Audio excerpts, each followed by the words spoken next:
যারা এই প্রস্তাবের পক্ষে আছেন তারা হ্যাঁ বলুন। যারা এই প্রস্তাবের বিপক্ষে আছেন তারা না বলুন।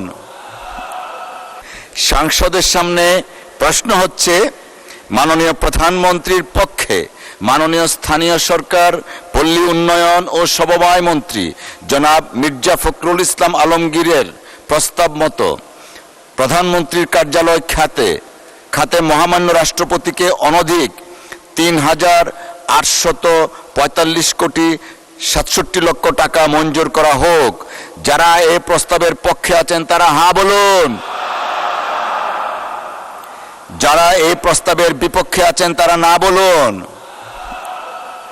আমার মনে হয় হ্যাঁ জয়যুক্ত হয়েছে, হ্যাঁ জয়যুক্ত হয়েছে, হ্যাঁ জয়যুক্ত হয়েছে।